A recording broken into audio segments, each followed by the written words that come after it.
राजस्थान की सबसे बड़ी परीक्षा रीट संपन्न। परीक्षा शांतिपूर्ण संपन्न होने से प्रशासन ने ली राहत की सांस। प्रशासन की सख्ती के आगे नकल गिरोह रहे नाकाम।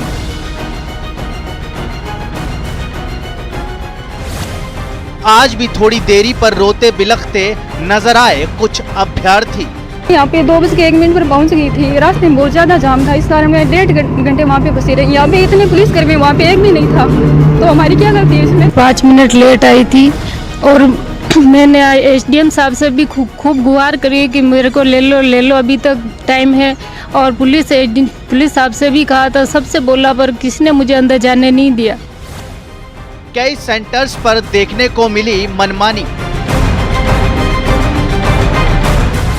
कई सेंटर्स पर अलग अलग तस्वीर देखने को मिली। रीटोत्सव पास या फेल।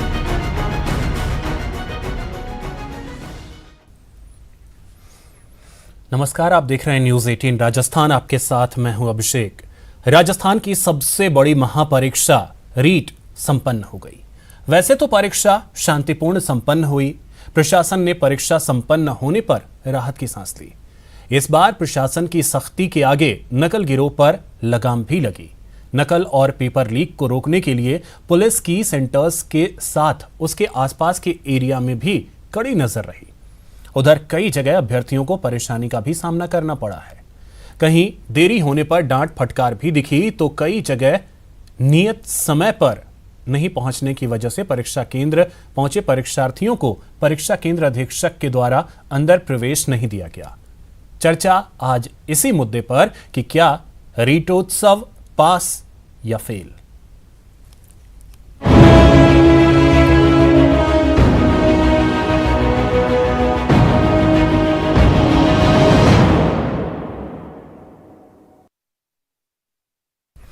तो चलिए इसी पे चर्चा करेंगे। हमारे साथ जो गेस्ट पैनल है, पहले परिचय करवा दो। हमारे साथ जुड़ रहे हैं आरसी चौधरी जी, कांग्रेस प्रवक्ता हैं। मुराद अली जी, बीजेपी नेता हैं। सर, आप दोनों का बहुत बहुत स्वागत है न्यूज़ 18 राजस्थान पर। सबसे पहले आरसी चौधरी जी, आप ही के पास आना चाहेंगे। और सबसे पहले और साथ ही एक और मेहमान है, वो भी हमारे साथ जुड़ गए। अरुण जी हमारे साथ जुड़े हैं, रीट अभ्यर्थी हैं। अरुण जी, बहुत स्वागत है आपका भी। आरसी चौधरी जी, सबसे पहले मैं आपके पास आ रहा हूं। एक चीज आपसे समझना चाहूंगा कि क्या ये रीट उत्सव जो है, क्या मानते हैं, पास या फेल? ये राजस्थान सरकार की प्रतिबद्धता है उस देश के, उस राज्य के युवाओं के लिए जो इस राष्ट्र के निर्माण में अपनी महती भूमिका निभाना चाहते हैं। ये उन युवाओं के लिए है जिन्होंने अपनी गाड़ी कमाई का पैसा अपनी शिक्षा पे, अध्ययन पे खर्च करके ये जो सपने संजोए, उनके सपनों को पूरा करने का राजस्थान की सरकार का एक संकल्प है। निश्चित रूप से पूरे देश के अंदर जिस प्रकार से परीक्षा आयोजनों को लेकर चुनौतियां रही, अलग अलग राज्यों में सब जगह पे हम तमाम चुनौतियों को देख रहे थे। और दूसरी तरफ से तो ऐसा रहा कि सरकारी जो नियुक्तियां हैं, केंद्र की सरकार की जो अलग अलग राज्यों के अंदर 62 लाख नियुक्तियां हैं, वो बंद पड़ी हैं। चुनौतियां हैं युवाओं के सामने, बेरोजगारी चरम पे है, महंगाई चरम पे। इसलिए ये जो राजस्थान के अंदर एक मॉडल के तौर पे देश में देखा जाएगा, इस तमाम व्यवस्था से जुड़े हुए हर कर्मचारी को, हर व्यक्ति को पास हो गए नहीं, निश्चित रूप से चुनौती के साथ में जिस प्रकार से सफल आयोजन हुआ, उसके लिए तमाम उन लोगों का और आप जैसे जो मीडिया के साथी हैं, वो भी इस बारिश के मौसम के अंदर पल पल तमाम उन सुविधाओं को, उन मुद्दों को मुखर कर रहे थे। सब लोगों का हम साधुवाद करना चाहते हैं। आपकी सजगता के कारण, उन लोगों की निष्ठा के कारण जो इस परीक्षा के आयोजन से जुड़े हुए थे, उन सामाजिक संगठनों के कारण जो इस व्यवस्था में अपना प्रत्यक्ष और अप्रत्यक्ष योगदान दे रहे थे, इसलिए इस आयोजन को हम सफलता के आयाम पे पहुंचा पाए। तो सभी को तो शुभकामनाएं आपने दे दी, सारी चीजें कर दी, लेकिन अब एक चीज और आपसे जानना चाहेंगे। तस्वीरें शायद आपने भी देखी होंगी, कई ऐसे सेंटर्स रहे हैं जहां पे 2 मिनट, 4 मिनट और 5 मिनट की देरी से पहुंचने की वजह से कई ऐसे अभ्यर्थी रहे जो परीक्षा में शामिल ही नहीं हो पाए।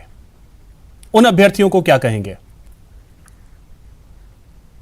निश्चित रूप से ये हमारे लिए और तमाम उन लोगों के लिए जो अभ्यर्थी इससे वंचित रह गए, उनके लिए दुखद है। लेकिन ये एक सीधा संदेश है कि प्रदेश के अंदर जिस प्रकार से जो गाइडलाइन बनी गई, उसका तत्परता के साथ में, पूर्णता के साथ में पालन किया गया, निष्पक्षता के साथ में पालन किया गया। और जो मिसाल मीडिया के लोगों के द्वारा दिखाई गई, जो लोग आप जिन मुद्दों की चर्चा कर रहे हैं वो जो भी पहुंचने में असमर्थ रहे, उनका हमें दुख है, लेकिन हम प्रतिबद्ध हैं उस नियम से, उस गाइडलाइन से जिसमें बंधे हुए थे। मैं उन सब लोगों का साधुवाद करना चाहता हूं जिन्होंने गाइडलाइन को मुख्यता पे रखा। गाइडलाइन मतलब आपने कारणों को नहीं देखा कि कारण क्या रहा, किस कारण से लोग लेट हुए, कारणों को नहीं देखा आपने? देखिए, मैं कहूंगा कि जब गाइडलाइन जारी कर दी जाती है तो कोई भी काम का बहाना नहीं हो सकता। क्या कारण हो सकता है, क्या नहीं हो सकता है, ये कोई भी चीजें नहीं हो सकती मेरे हिसाब से। ठीक है, मुराद अली जी क्या मानते हैं, पास या fail? Abhishek ji, total fail. देखिए, मैं आपको बताता हूं, पहले तो मुझे इस शब्द पे आपत्ति है, रिट महोत्सव। आप मुझे ये बताइए कि उत्सव किस बात का मना रहे हैं? पिछली परीक्षा के पेपर आउट होने पर जिन अभ्यर्थियों ने खुदकुशी की, उस बात का उत्सव मना रहे हैं, या जो ट्रैफिक के जाम में फंसे और बरसात में जो लोग समय पर नहीं पहुंच पाए और आपने उनको एंट्री नहीं देने दी, उनका भविष्य चौपट कर दिया, इस बात का उत्सव मना रहे हैं? आपका ये उत्सव शब्द जो है, मैं पूरे तरीके से इस उत्सव शब्द पे सबसे पहले अपनी आपत्ति दर्ज कराता हूं अभिषेक जी। बाकी जो परीक्षा का आयोजन सफल हुआ उसको लेकर क्या कहेंगे? आयोजन की बात अभी आप जल्दबाजी होगी अभिषेक जी। पिछली बार के आप एपिसोड को भूलिए मत। पिछली बार भी परीक्षाएं हो गई थी, उसके बाद पता चला था कि पेपर आउट हो गए, पेपर सड़कों पे मिले और इनका ट्रक पलट गया पेपरों का। कैसे कैसे किस तरीके से इन्होंने स्टोर किए और ब्लैक लिस्टेड परीक्षा केंद्रों पर परीक्षाएं आयोजित कराई, ये सब सच अब सामने आएगा। अभी बहुत जल्दबाजी होगी अभिषेक जी कि राजस्थान की जनता को 26 लाख अभ्यर्थी और उनके परिवारों को पहले ये बेवकूफ बना चुकी सरकार आज ये बधाई लेना चाह रही है और वाहवाही लूटना चाहती है, तो बड़ी जल्दबाजी होगी अभिषेक जी।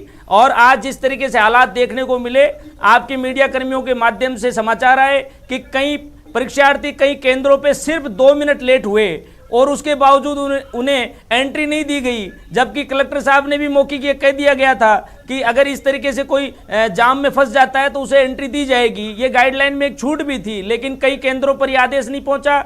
कई केंद्रों पर कलेक्टर साहब के ये मौखिक आदेश नहीं पहुंचने की वजह से उन परीक्षार्थियों के दिलों पर क्या गुजरी होगी, उन माँ बाप के दिल पर क्या गुजरी होगी। साल बर्बाद हुआ, ये आरसी चौधरी जी लेकिन और इनकी कांग्रेस सरकार को सोचना होगा। ठीक है, सोचना तो ये भी होगा कि गाइडलाइंस अगर जारी हैं तो उसका भी पालन करना अनिवार्य है। प्रशासन ने कुछ सोच करके ही, बोर्ड ने कुछ सोच करके ही ये सारी चीजें डिसाइड की होंगी। ठीक है, इसके बारे में आपसे आगे चर्चा करेंगे। हमारे साथ मनोज रांघेरा जी शिक्षाविद हैं, वो जुड़े हुए हैं, और अरुण ढाका जी जो कि रीट अभ्यर्थी हैं। आप दोनों का भी बहुत स्वागत है न्यूज 18 राजस्थान पर।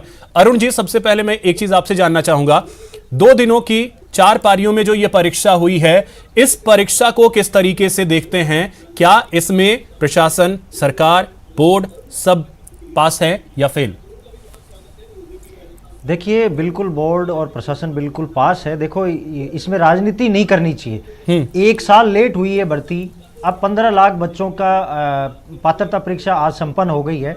जो बोर्ड ने 4 पेपर क्यों नहीं दिया, इसका भी आज मैं विश्लेषण बता देता हूं कि चारों पेपर समान तरह के बनाए गए कि हर पेपर में वैसे ही प्रश्न पूछे जाएंगे ताकि किसी भी अभ्यर्थी के साथ छलावा नहीं हो। इसलिए वो पेपर वापस भी लिए गए ताकि कोई बच्चा पहली पारी वाला दूसरी वाला नहीं देख सके, दूसरी वाला तीसरी नहीं देख सके और तीसरे वाले चौथे वाले नहीं देख सके। इस प्रकार से तो ये परीक्षा शांतिपूर्ण संपन्न हुई और पैटर्न भी सही रहा, बिल्कुल पिछली बार की तरह ही पैटर्न रहा। बहुत सी चीज़ें इस बार बोर्ड ने एक नया प्रयोग और किया, जो बहुत सी कोचिंग संस्थानें खुली हुई हैं राजस्थान में। जो साहब ये जो आपका कौन सा था, लेवल 1 या लेवल 2 या दोनों का? लेवल 2 मैं बता रहा हूँ कि रीट का पेपर साहब इसका ये पैटर्न आएगा, इसका ये कोर्स इतने रुपए का है, जबकि बोर्ड ने तथ्यात्मक को कम पूछते हुए अवधारणात्मक चीजें ज्यादा पूछी, समझ पे आधारित चीजें ज्यादा पूछी, जो एक शिक्षक में होनी चाहिए। बहुत ज्यादा उसको हार्ड क्लिष्ट नहीं बनाया ताकि बच्चे उससे डरें, बल्कि एक ऐसा पेपर बनाया गया जिसमें सारे सब्जेक्टों का समावेश हो, सारी चीजें अभ्यर्थी को आती हो। वो तो बोर्ड का काम था, वो तो बोर्ड का काम था, वो चीजों पे ध्यान दिया गया। लेकिन मैं व्यवस्थाओं के बारे में भी आपसे समझना चाहूंगा। आप खुद गए, परीक्षा आपने दी, व्यवस्थाओं को लेकर के भी आपसे समझना चाहूंगा, क्योंकि जो तस्वीरें कई जगहों से आई, कुछ अभ्यर्थी कुछ मिनटों की देरी की वजह से, कारण क्या था उसके बारे में भी आगे चर्चा करेंगे। लेकिन अगर 2 मिनट 4 मिनट की देरी है तो फिर उसको एंट्री से रोका गया। प्रथम पारी में हुआ, ये सिर्फ प्रथम पारी में हुआ, क्योंकि केंद्र अधीक्षक एक के पास ही मोबाइल होता है, बाकी किसी के पास मोबाइल नहीं होता। तो जो मैसेज भेजा गया वो केंद्र अधीक्षक तक पहुंच नहीं पाया। बाकी सेकंड पारी, थर्ड पारी और फोर्थ पारी में आज मैंने देखा कुछ बच्चे 2:15 बजे तक भी आ रहे थे, उनकी एंट्री हुई थी, बाकायदा एंट्री हुई थी। लेकिन मैं एक ये भी कहता हूं कि इस चीज को आप शिथिलता वाले इलाके में नहीं जाएं, नहीं तो कल को सुरक्षा के साथ खिलवाड़ भी हो सकता है। ठीक है, वो बार-बार चीजें राजनीतिक हैं, उसको छूट देनी चाहिए, फिर नियम क्यों बने, फिर नियम हाँ, क्यों ये बने? चीज भी है, लेकिन सवाल ये है कि अगर एक परीक्षार्थी भी वंचित रहा है तो क्यों रहा है? ये सवाल है कि एक परीक्षा, सुदूर इलाका या कहीं कुछ भी हो, एक परीक्षार्थी भी अगर वंचित है तो क्यों रहा है? ठीक है मनोज जी, अब एक चीज मैं आपसे यही समझना चाहूंगा, किस तरीके से देखते हैं इस परीक्षा के आयोजन को? सबसे पहले तो सर मैं सरकार को और प्रत्येक विभाग जो इस कार्य में संलग्न था उसको धन्यवाद देना चाहूँगा कि जिन्होंने इतने बड़े 16 लाख अभ्यर्थियों के पेपर को संपन्न करवाया। तुलनात्मक अगर हम पिछले एग्ज़ाम की और अब की बात करना चाहें तो सर बहुत ज़्यादा अभी सख्ती देखने को मिली, तथा एग्ज़ाम पैटर्न को भी अगर देखते हैं उसमें भी सर बहुत स्टैंडर्ड एक पेपर आपके राज्य सरकार के द्वारा बच्चों के लिए लाया गया। जो वास्तव में एक शिक्षक के लिए एग्ज़ाम होना चाहिए ना, वो एक अच्छा एग्ज़ाम था सर हमारे यहाँ पर देखने को मिला। दूसरा कि अभी बार बार मैं सुन रहा था, अपने बीजेपी के साहब भी बता रहे थे, उधर एक विद्यार्थी भी बता रहे थे कि लेट आए, 2 मिनट लेट आए। तो सर इसको आप पॉजिटिव थिंग से ये ले सकते हो कि नियम जो बने हैं उस नियमों का हवाला अपन बहुत पहले हमारे पास रूल रेगुलेशन आ चुके थे और उन रूल रेगुलेशनों को हमको फॉलो करना था। और जो विद्यार्थी इससे वंचित रहे, चाहे एक भी विद्यार्थी वंचित रहा है, उसको अब भी पॉजिटिव होना है सर, और उसके लिए सेकंड ग्रेड नहीं। और अब देखिए rule regulation, Manoj ji, rule regulation बिल्कुल सही बात है, उसका पालन होना चाहिए, इसमें कोई दो राय नहीं। अगर 1 घंटे पहले पहुंचने के लिए बोला गया है तो बिल्कुल पहुंचना चाहिए। फिर जयपुर में कलेक्टर को अचानक फैसला क्यों लेना पड़ा? वो क्यों फैसला लेते हैं कि 9:45 तक अगर कोई पहुंचता है तो उसे एंट्री दी जाए? सर उसका कारण था कि कल या 2 दिन के अंदर हम देखें तो एक मानसून का जो प्रभाव था वो भी आपके देखने को मिला था, तथा जगह जगह जो आपके सड़कों में भी व्यवधान जो था, यातायात का व्यवधान जो था, उसको लेकर भी आपको देखने को था। वो ऐसे इलाकों में दिया गया था जहां पर महानगर थे या बहुत ज्यादा। सर मैं जयपुर की बात कर रहा हूं, और जयपुर से बड़ा शहर राजस्थान में कौन सा है? बिल्कुल सर, बिल्कुल। उससे बड़ा शहर कौन सा हो सकता है? बिल्कुल सर, इस जयपुर के अकॉर्डिंग देखा जाए तो कुछ सेंटर ऐसे रहे सर जहां पर बच्चे को पहुंचने में दिक्कत आई, लेकिन ऑल ओवर अगर अपन बात करते हैं, अगर सर बड़े जब कहते हैं ना कि गांव का जब भला होता है तो एक परिवार को नग्न मान लिया जाता है, या जब देश का भला होता है तो एक गांव को अनदेखा भी करना पड़ता है। लेकिन अगर हम एक उस गांव या एक घर, एक बच्चे के अकॉर्डिंग अगर, यानी आप मान रहे हैं कि इस परीक्षा में पास हैं सभी जो इससे जुड़े हुए थे? सर मेरा मुराद जी, अब आपने देखिए कहा कि थोड़ा जल्दबाजी होगा पास या फेल बता पाना, लेकिन देखिए अभी जो परिस्थिति है हम चर्चा तो उसी पे कर रहे हैं, आगे क्या होगा वो भविष्य की बात है। लेकिन वर्तमान स्थिति को देखते हुए तो ऐसा लग रहा कि जो तैयारियां की गई थी, सीख लिया था बोर्ड ने भी, प्रशासन ने भी, सरकार ने भी। पिछली बार जो कुछ हुआ वो ना दोहराया जाए, सीख तो लिया कम से कम। अभिषेक जी, मैं बताऊं कि पहले तो ये नौबत इस सरकार की वजह से आई कि इस तरीके से ये दिन देखना पड़ा। अगर सरकार पहले ईमानदारी से, अगर मुस्तैदी से काम कर लेती तो ये दिन आज शायद नहीं देखना पड़ता। अब बात आ रही है, मनोज जी ने भी कहा कि मैं जो है वो नियम जो है उसकी पालना ज़रूरी है, तो नियम की पालना थी। तो अभी मेरे साथी अभी बता रहे थे कि 2:15 बजे तक भी सेकंड पारी में एंट्री दी गई, तो आपके 2 नियम थे। इसका मतलब एक तरफ आपने सेकंड पारी में 2:15 तक आपने अलाउ किया, फर्स्ट पारी में आपने 2 मिनट भी अलाउ नहीं किया। ये आपका कहीं ना कहीं, आपका और कलेक्टर साहब का भी फिर इस तरीके का जो आदेश आया, तो कहीं ना कहीं आपके कम्युनिकेशन में तो कहीं ना कहीं मिस्टेक रही, नंबर 1। नंबर 2, मैं बताऊं अभिषेक जी, सिलेबस को आप बात कर रहे थे भी, एक आप ये कह रहे थे कि साहब जो उसका पेपर का जो पैटर्न था वो बिल्कुल सही था। पेपर के पैटर्न में सरकार का कोई लेना देना नहीं है। एक आपकी जो बॉडी है, जो बोर्ड है, वो उसका काम है। दूसरा, सिलेबस आपने बिल्कुल तब्दील किया, ये आप उन लोगों से पूछिए जिन्होंने एग्जाम दिया है। आप इस बात को देखेंगे कि उन्होंने पढ़ा क्या था। पिछली बार जो तैयारी की थी उसके अपोजिट आपने एक सिलेबस में बहुत बड़ा परिवर्तन किया है। अभिषेक जी, ये गहराई की बात है। दूसरी बात मुराद जी, इसमें देखिए एक चीज है, जो हमारे सहयोगी हर सेंटर पर मौजूद थे, वहां से जो लोग निकले उनसे बात की, मैक्सिमम लोगों की यह प्रतिक्रिया आई कि पेपर सही थे। पेपर को लेकर के ज्यादा इफ बट देखने को नहीं मिला। बात नहीं अभिषेक जी, सही और गलत की बात नहीं है, बात है सिलेबस की। हाँ, मैं सिलेबस जो को एक लेकर बात आपको तो उस बताना चाह सिलेबस रहा के हूं। हिसाब से उन्होंने तैयारी की होगी, तभी तो पेपर वो बोल रहे हैं कि सही है। आपने उस रिट के महा घोटाले के बाद सिलेबस में चेंजेस किया, फिर उसके बाद आपको जो टाइम पीरियड मिला वो भी तो कम मिला। आप इस बात को भी समझिए। और जो आप ये कहना चाह रहे हैं कि जो सिलेबस है वो चेंज नहीं हुआ, मैं बिल्कुल चेंज हुआ है, इसमें कोई दोहराई नहीं। मैं ये नहीं कह रहा हूं कि चेंज हुआ या नहीं हुआ, मैं बात इस चीज की कर रहा हूं, जो स्टूडेंट सिलेबस के हिसाब से तैयारी कर रहा था वही तो कह रहा है कि पेपर जो हैं वो सही थे, syllabus out of syllabus questions नहीं थे। तो सिलेबस अगर आपको पहले दिया जा रहा है, वो तैयारी की जा रही है, तो वो आप उसका पेपर हार्ड है चाहे इजी है, बात वो नहीं है। बात ये थी कि आपने जो सिलेबस चेंज किया, जो पिछला सिलेबस था आपने अचानक से उस सिलेबस को चेंज किया, फिर उसके बाद में जो ड्यूरेशन मिला, तो स्टूडेंट्स ने उसको एक्सेप्ट भी किया है। ठीक है मुराद जी, ठीक है। आरसी चौधरी जी, अब एक चीज आपसे समझना चाहेंगे। देखिए, मंत्री प्रताप सिंह खाचरियावास खासे नाराज नजर आए। जो चीजें हुई कल सुबह 9 बजे, जो तस्वीरें आई, आज जो तस्वीरें 9 बजे सामने आई, उसको देख करके तो कहीं ना कहीं कुछ ऐसा तो था, क्योंकि प्रताप सिंह खाचरियावास साहब कह रहे थे 10 बजे का समय है, अगर कोई 10 बजे आता है तो आपको एंट्री देनी होगी।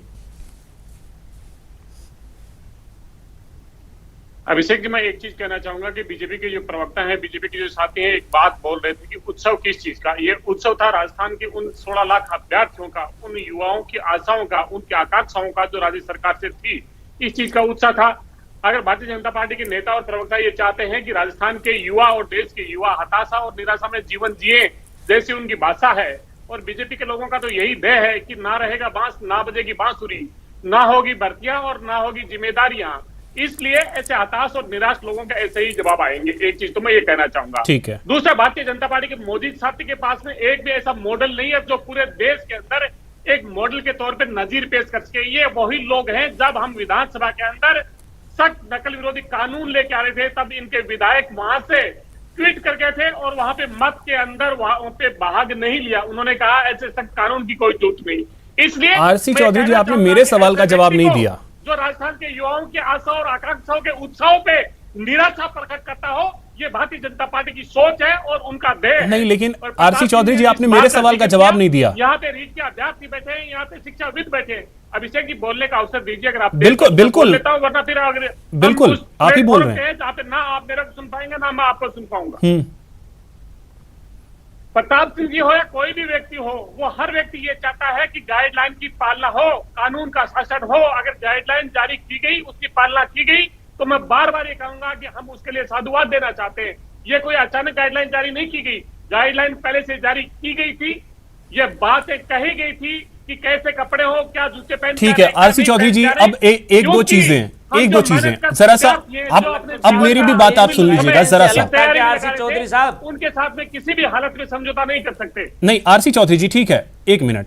अरुण ढाका जी हैं, ये रीट अभ्यर्थी हैं, इन्होंने अभी परीक्षा दी है। इनका ये कहना है कि 2:15 तक भी कुछ जगहों पे एंट्री दी गई है, तो ऐसा क्यों फिर?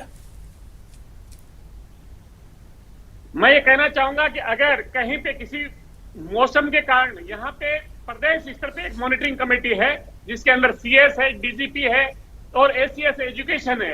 अगर तमाम जगह से कहीं पे कोई सुझाव आए गए हैं, क्या किसी नियम के रिलैक्सेशन बताया जा सकता है? 13 जिलों के अंदर येलो अलर्ट जारी किया गया बारिश को लेके, तमाम बातें हैं, तो निश्चित रूप से नहीं। तो आरसी चौधरी जी, कल का एक मुझे केस याद है, चित्तौड़गढ़ का था, चित्तौड़गढ़ का था। एक युवती जो है स्कूटी से आ रही थी, एक्सीडेंट का शिकार हुई, चोट लगे, लहूलुहान है, वो सेंटर पे 3 मिनट या 4 मिनट देरी से पहुंची, नहीं एंटर करने दिया गया, वो हॉस्पिटल की बजाय पहुंची वहां। कंडीशन, मानवीयता भी तो कोई चीज होती है। इनकी मर्जी के कानून चलेंगे अभिषेक जी, सरकार इनकी। अगर आपको लगता है यही चैनल यही बात कहते हैं कि ये विद्यार्थी अंदर जा रहे हैं, यहाँ पे नियमों की धज्जियां उड़ाई जा रही है, नहीं, नियमों का पालन, देखिए आरसी चौधरी जी, नियमों का पालन अगर हुआ है, हर कोई तारीफ कर रहा है, इसमें कहीं कोई दो राय नहीं है, लेकिन कुछ एक केसेस जो होते हैं, अगर एक भी वंचित रहा है तो उसके लिए परेशानी तो है। नियमों का पालन होना चाहिए, खुल के हर कोई बोल रहा है, इसमें कोई दो राय नहीं है।